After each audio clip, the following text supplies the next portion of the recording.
Hey guys, I am Aparna. How are you all friends. UP TET का exam अब हो चुका है और बहुत सारे हमारे फ्रेंड्स जो हैं वो टेट और सी टेट क्वालिफाई भी हैं और हम सभी ने गवर्नमेंट टीचर बनने का सपना देखा था। तो अभी आप यूपी टेट का एग्ज़ाम दे चुके हैं और अब जो है लास्ट एग्ज़ाम आपको जो देना है वो है सुपर टेट का, जिससे क्वालिफाई करने के बाद में हम सबका गवर्नमेंट टीचर बनने का सपना जो है वो पूरा हो सकता है। तो पढ़ाई अभी से शुरू कर देनी है और अपना 100% देना है। कंसिस्टेंटली पढ़ाई करेंगे। आज मैं आप सभी को यूपी सुपर टेट का जो सिलेबस है वो एक्सप्लेन करने वाली हूँ, जिससे आप सभी को बहुत हेल्प मिलेगी। और वीडियो को बिना स्किप किए लास्ट तक देखिएगा। आई होप ये वीडियो आपके लिए बहुत हेल्पफुल होगा। तो फ्रेंड्स, सबसे पहले सुपर टेट का सिलेबस ये नहीं कहूँगी कि बहुत बड़ा है और ये भी नहीं कहूँगी कि बहुत छोटा है, लेकिन हाँ, ठीक ठाक सिलेबस है। और अगर आप कंसिस्टेंट पढ़ाई के साथ अगर इसे कंप्लीट करेंगे तो आप इसे 5 से 6 मंथ में ज़रूर पूरा कर सकते हैं। सबसे पहले बात करेंगे फ्रेंड्स हम एलिजिबिलिटी की। तो एलिजिबिलिटी के लिए आपको ग्रेजुएशन तो होना ज़रूरी है ही है, साथ में बीटीसी, आपने डीएड या फिर डीएलएड, इसमें से कोई एक आपके पास डिग्री होनी चाहिए।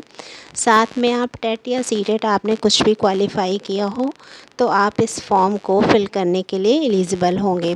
फ्रेंड्स, मैं सुपर टेट को बता दूं, सुपर टेट में 1st to 5th में जो प्राइमरी लेवल के जो स्कूल्स हैं यूपी में, उनमें आपका सिलेक्शन होता है। फिर अब बात करते हैं इसके प्रारूप की। तो इसमें आपके 150 क्वेश्चंस होते हैं और टाइमिंग जो होती है वो भी आपकी 150 मिनट्स ही होती है। तो अगर आप एक एवरेज से मतलब आपकी स्पीड आप देखें तो आपको 1 मिनट में एक क्वेश्चन को अटेम्प्ट करना होगा। आपको इस हिसाब से अपनी स्पीड बनानी होगी। अगर एज की बात करें तो एज इसमें 21 से 40 इयर्स तक है। रिज़र्वेशन कैटेगरी में एज में कुछ रिलैक्सेशन भी है।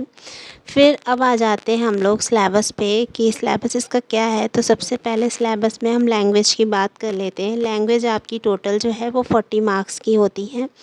40 मार्क्स में आपको जो आपका हिंदी होता है वो 20 नंबर का होता है। इंग्लिश और संस्कृत ये 10-10 मार्क्स की आपकी आती हैं। फिर बात करते हैं मैथ्स की। मैथ जो है वो आपका 20 मार्क्स का होता है। तो टोटल आपके जो मार्क्स हो गए लैंग्वेज और मैथ को ऐड करके वो आपके हो गए टोटल 60 मार्क्स। बात करते हैं बाल मनोविज्ञान की। तो इसमें जो है आपके 30 नंबर का होता है। यहाँ पे मैं लिखना भूल गई अलग अलग। तो 30 नंबर में आपको 10 नंबर का शिक्षण एवं बाल मनोविज्ञान और चाइल्ड साइकोलॉजी 10 नंबर की आती है, और जीवन कौशल एवं प्रबंधन ये आपका जो है वो 10 नंबर का आता है।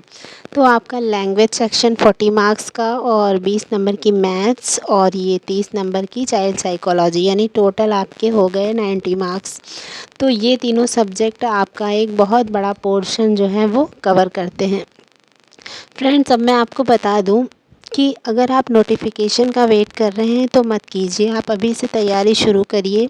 क्योंकि मोस्टली ऐसा होता है कि जब भी एग्ज़ाम आता है, जब भी नोटिफिकेशन आता है, उसके 40 डेज़ के अंदर एग्ज़ाम जो है वो कंडक्ट करा लिया जाता है। तो तब इतना डीपली आपकी जो स्टडी है वो नहीं हो पाएगी।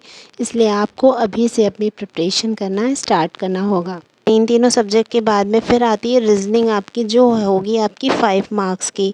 और रीज़निंग इसमें कुछ ज़्यादा डीपली नहीं पूछते हैं, वर्बल रीज़निंग ही पूछते हैं। तो आप बेसिक जो रीज़निंग के कॉन्सेप्ट हैं वो अपने क्लियर कर लीजिए और आपका आई होप कि आपका जो पेपर है उसमें आपको बहुत हेल्प मिलेगी।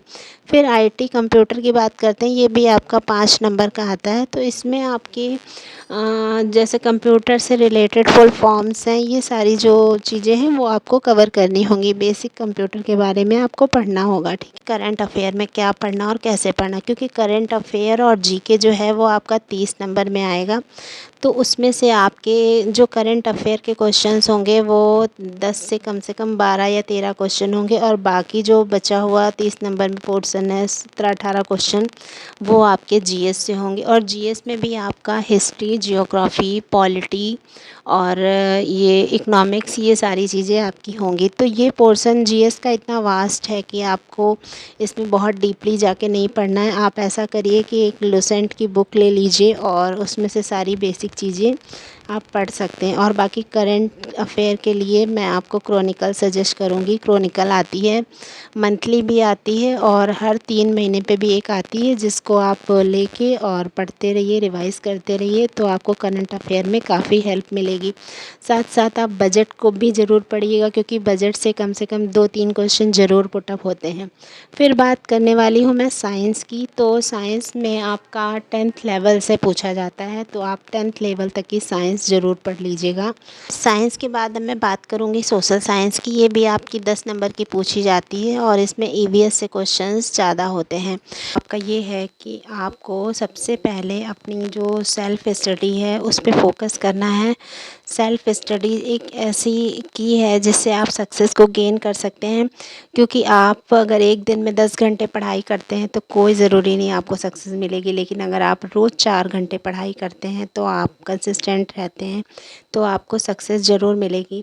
सेकंड पॉइंट ये है कि योर स्टडी टाइम टेबल आपको बनाना है अपना खुद का। और टाइम टेबल ऐसा बिल्कुल मत बनाइएगा, किसी को कॉपी करके मत बनाइएगा। आप ऐसा टाइम टेबल बनाइए जिसे आप ऑनेस्टली फॉलो कर सकें।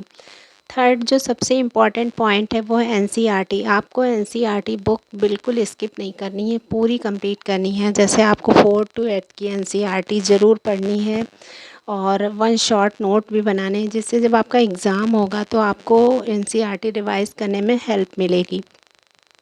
उसके बाद में फोर्थ भी सबसे मोस्ट इम्पॉर्टेंट पॉइंट है पीवाईक्यूज़। इससे पहले जो भी वैकेंसी आई थी आपकी, उसका जो भी एग्ज़ाम कंडक्ट हुआ था, आप उसका पेपर लीजिए और एनालिसिस कीजिए कि कौन कौन से क्वेश्चन किस किस टॉपिक से ज़्यादा पूछे गए हैं। तो इससे आपको एक रैंडमली आइडिया हो जाएगा कि किस किस टॉपिक को आपको बहुत डीपली पढ़ना है और ऐसा कौन सा टॉपिक है जिसको आपको सिर्फ ऊपर ऊपर से ही पढ़ लेना है।